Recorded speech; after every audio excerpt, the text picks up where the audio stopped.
विश्वतो दबधासो परितासो विदः तेनः सं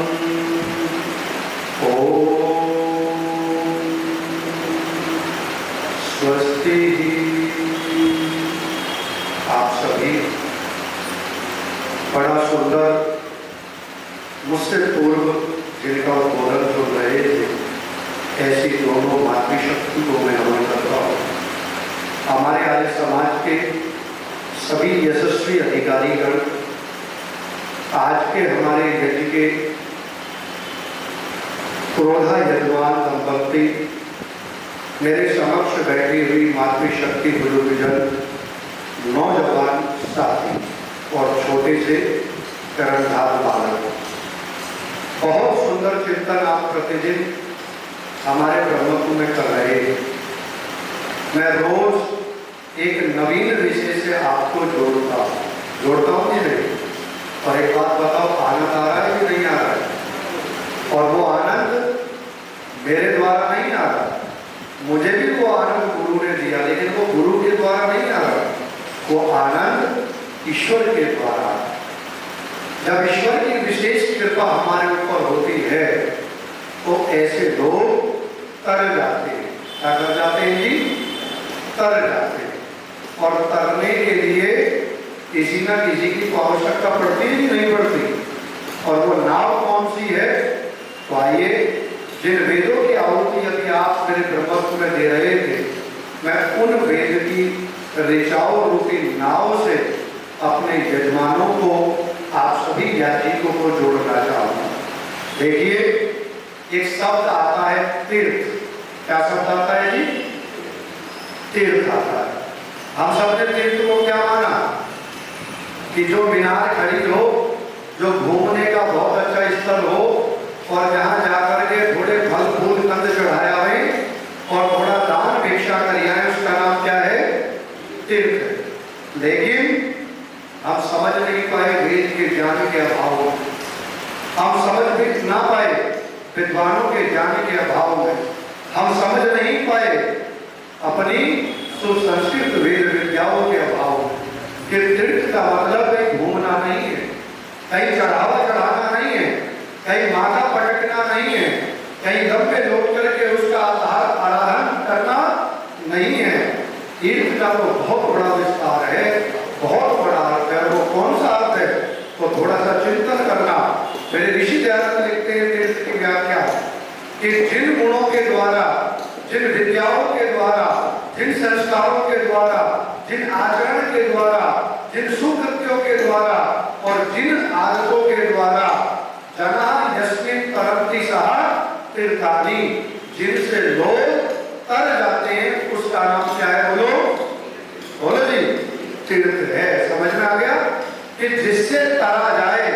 अब अच्छी विद्या आएगी तो तरोगे नहीं करोगे, अच्छे संग मिलेंगे तो तरेंगे नहीं तरेंगे, अच्छा वेद का आपको आधान मिलेगा तो तरोगे नहीं मिलोगे, अग्नि के पास बैठोगे तो उष्णता के साथ तप करके तरोगे नहीं करोगे, और विद्वानों के, अध्यापकों के उपदेशों के, विद्वानों को सुनोगे तो क्या हो जाओगे? तर जाओगे। और कैसे कहा जाता है तो मैं यजमानों को देना चाहता हूँ आशीर्वाद में कि बड़ा सुंदर मंत्र आया है, ध्यान से सुनना। योगे धेनुना सतम वेदा 10 विश्वाय ददत तरंत इव मना। देखिए कितना सुंदर मंत्र है। वास्तव में गागर में सागर भरा हुआ इस मंत्र में। मैं आप यजमानों से कहना चाहता हूँ कि जो आज आहुतियां आपने दी है, ये आपने करने का कार्य किया है। क्या किया है? तरने का कार्य किया है।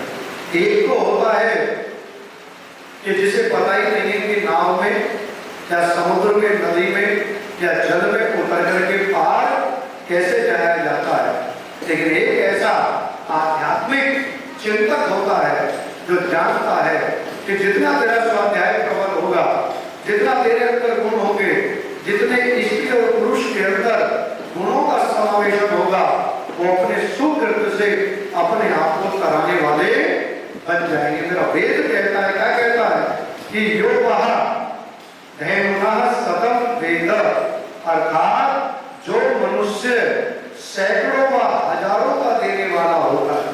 ध्यान से सुनना, ये तारने के, तरने के और आपको मोक्षगामी बनाने के उपाय बता रहा हूं कि कैसे तरा जाता है।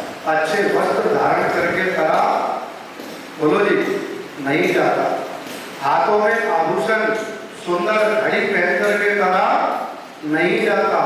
सेंट इत्र लगा करके अपने आप की खुशबू फैलाने से व्यक्ति को तरा समझा नहीं जा सकता। ऊंचे ऊंचे भवनों से, बड़ी महंगी गाड़ियों से, धन के भरे खजानों से व्यक्ति तर नहीं सकता। तो तरने का क्या साधन है मेरी माताओं बहनों?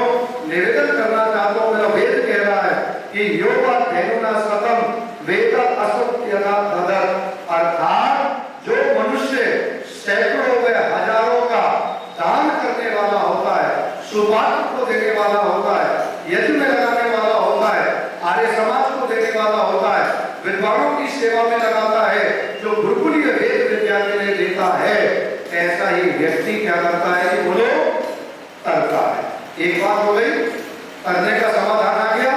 तो अब से सीखना चाहिए कि हमें भी अगर तरना है, हमें भी अगर तैरना है, हमें भी भव सागर से नैया किनारे लगानी है, तो हमें भी उचितों का सम्मान, श्रेष्ठों का मान और अपने अभिमान का त्याग करके सभी को सम्मान देना आना चाहिए।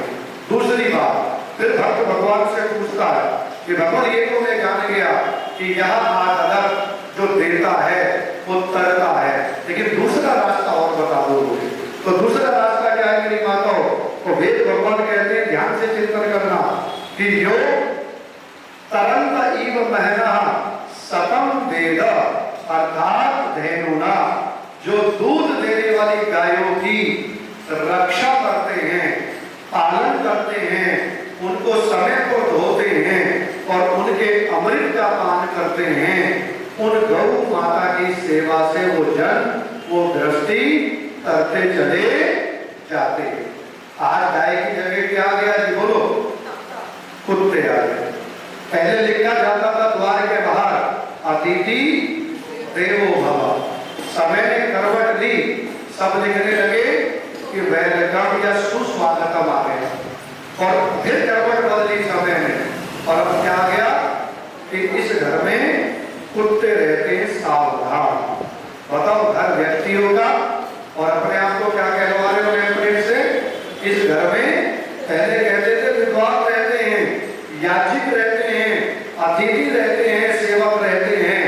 जैसे कल हम मंत्री जी के घर गए, उस घर के अंदर जब हमने देखा कितना स्वादिष्ट भोजन, कितना इनके अंदर त्याग, कितना प्रेम, कितनी खिलाने की, कितनी समर्पित होने की भावना थी, और फिर उसके बाद फल के साथ अदृश्य रूप में 500 रुपए दे करके सम्मान, ये होता है सदगृहस्थी के घर में रहने का मूल तरीका। लेकिन आज हमने क्या कर दिया जी? यहाँ कहा कि जिन घरों में गाय रहती हैं, जो गायों की सेवा करते हैं, धेनुनाम सतम यह, जो 100 साल तक जीने की कामना करते हैं, ऐसे लोग भवसागर से पार उतरते। तो दो चीजें हो गई जी। अब तीसरी पे आ जाइए। फिर कहता है भक्त भगवान से कि भगवान मैंने जान लिया कि जो देता है वो तरता है, जो गाय को धोता है, गाय की सेवा करता है, गाय के दूध मिष्ठानों का पान करता है, वो बलिष्ठ बलवान बनकर के मृत्यु से तरने वाला बनता। तीसरा उपाय और बता दो। तो ये गृहस्थियों के लिए बता रहा हूँ, इसको जीवन में धारण करके और यश का प्रसाद समझ करके आप जाना। फिर वो कहता है मेरा भगवान कि तरंत इव महाना, अर्थात जैसे नदी में, समुद्र में नाव अपने नाविक को या उसमें बैठने वाले गंतव्य वाले को जैसे पार लगा देता है, ऐसे ही ईश्वर की उपासना बुद्धिमता और बुद्धिमान स्त्री और श्रेष्ठ पुरुषार्थी पुरुष दुख रूपी कष्टों से पार उतर जाता है। और जो लहरों से डर जाता है, जो पानी से डर जाता है, जो बढ़ने से डर जाता है, जो कष्टों से डर जाता है, उसकी नाव ऐसे व्यक्ति को कभी पार नहीं लगाती है। और आपने सुना होगा कि लहरों से डर के नौका पार नहीं होती और कुछ करने वालों की हार नहीं होती। जिस दिन अपने जीवन में दृढ़ निश्चय करके जो बुद्धिमान स्त्री और पुरुष नाव में बैठ जाते हैं, मैंने कहा था ना यज्ञ में, ये सेकुर यज्ञ नावद्वार, जो यज्ञ रूपी नाव में बैठ जाते हैं, जो दान रूपी नाव में बैठ जाते हैं, जो सेवा रूपी नाव में बैठ जाते हैं, और जो पुरुषार्थ रूपी नाव में यजमान याजिक सदगृहस्थी बैठ जाते हैं, वो भव सागर से पार उतर जाते हैं। और प्रधान जी, जिन्हें बहाना करना आता हो, बोलो जी कि आज समय नहीं था, आज लेट हो गया, आज बाद में आऊंगा, आज कोई रास्ते में मिल गया, मैं सुबह 4 बजे उठ जाता हूँ, यहाँ से 10 बजे घर जाकर के डरता हूँ, 4 बजे, फिर घर तुरंत ऐसा नहीं कि जाके सो जाता, बच्चे हैं, परिवार है, थोड़ा उनसे मिलना जुलना बैठना, उसके बाद दूध आदि का सेवन करके मुझे 10:30 पौने 11 हो जाते हैं, मैं सो जाता हूँ। सुबह 4 बजे उठता हूँ, सबसे पहले सोच आदि निवारण करता हूँ, तुरंत स्नान करता हूँ, तुरंत संध्या करता हूँ, 2 बार संध्या होती है मेरी सुबह, एक घर करके आता हूँ, एक आपके साथ मिलकर के करता हूँ, और लगभग 6:20 पर 25 लास्ट पर मैं आपकी आर्य समाज में आधा घंटा पहले उपस्थित हो जाता हूँ। क्या मैं आराम नहीं चाहता? बोलो जी, क्या मुझे आराम की आवश्यकता नहीं है? 3-4 घंटे सुबह, 3-4 घंटे शाम को, फिर रास्ते में भीड़ से गुजरते हुए जाना पड़ता है, लेकिन मैं आपसे निवेदन करना चाहता हूँ, जो तूफानों से खेल अंगारों पर चलते हैं, क्या कहा? जो तूफानों से खेल अंगारों पर चलते हैं, देश का नक्शा आगे चल के ऐसे ही लोग बदलते हैं, देश का नक्शा ऐसे ही लोग बदलते हैं। जब तक पुरुषार्थ नहीं करोगे, अपने कर्मों से करना नहीं सीखोगे, मैं निवेदन करना चाहता हूँ, ईश्वर की कृपा के पात्र नहीं बनोगे। तब कहना चाहता हूँ कि राह में बहुत कंकड़ आएंगे, बहुत व्याध आएंगी, बहुत विपद आएंगी, लेकिन आर्य को संदेश देना चाहता हूँ, ये वेद कह रहे हैं कि अगर जो रोकती हैं दीवारें, उन दीवारों को ढाकर चल, और नहीं है रास्ता तेरा तो रास्ता बनाकर चल, रास्ता बना के चल। जिस दिन मार्ग बना के चलोगे, उस दिन मेरी वेद ऋचाएं तुम्हारा अभिनंदन करेगी, तुम्हारा सत्कार करेगी। ईश्वर ने वो असीम, अतुलनीय और असीम कृपाओं का वो वृष्टि रूपी आशीर्वाद आपके ऊपर उड़ेल रखा है, जिस यज्ञ से, जिन मंत्रों से आहुति आप कर रहे हैं। तो गृहस्थी उसे ही कहते हैं कि जो स्त्री पुरुष प्रातः काल उठ करके क्या करते हैं?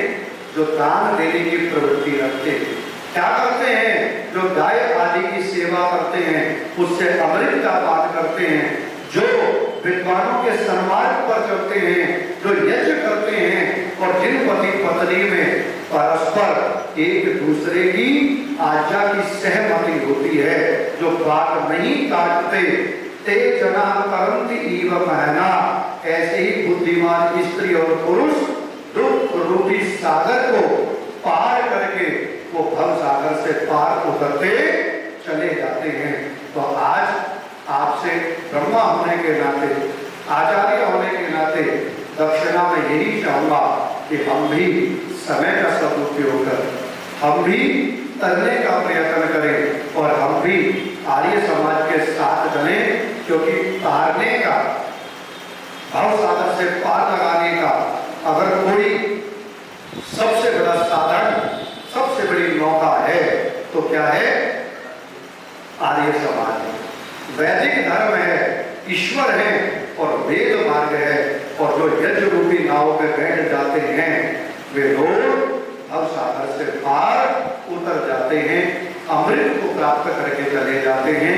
इसलिए अगर तो मैं कहना चाह रहा था प्रधान जी, जो बहाना करते हैं, जो बहाना लगाते हैं, उन लोगों के लिए 2 पंक्ति में विराम करना चाहूंगा कि किंतु परंतु लेकिन वेकिन काश नहीं करते। ध्यान से सुनना, जो लोग किंतु परंतु लेकिन वेकिन काश नहीं करते, और कुछ करने वाले जो बहाने की तलाश नहीं करते, ऐसे ही लोग जीवन में परिवर्तन करने वाले होते हैं। और मुझे अपने यजमानों पर, अपने याचिक जनों पर पूर्ण भरोसा है कि जो उपदेश मैं आपके लिए लेकर के रोज आता हूँ, जो एक एक विषय चयन करके लाता हूँ, उसकी तैयारी यहीं करता हूँ मैं, घर पे या बाहर कोई तैयारी नहीं करता हूँ, मैं ध्यान में रखें। लेकिन जब यहाँ बैठता हूँ तो मेरे विचार मेरे ईश्वर के द्वारा, मेरे यज्ञ के पुण्यात्मक कर्मों के द्वारा, मेरे ऋषि मुनियों के द्वारा और पावनवाणी आर्य समाज के द्वारा मेरे विचार स्वतः पावन होते हैं। और कहाँ से विचार आते हैं आपको देने के लिए, ये मेरा ईश्वर जानता है। क्योंकि कराने वाला, पढ़ाने वाला केवल कौन है? वही है। और अंत में फिर कह दूं कि उलझनों में भी मिल जाता है रास्ता, जो बना लेते हैं ईश्वर से वास्ता, जो बना लेते हैं ईश्वर से वास्ता। बहुत बहुत धन्यवाद। बहुत बहुत आभार।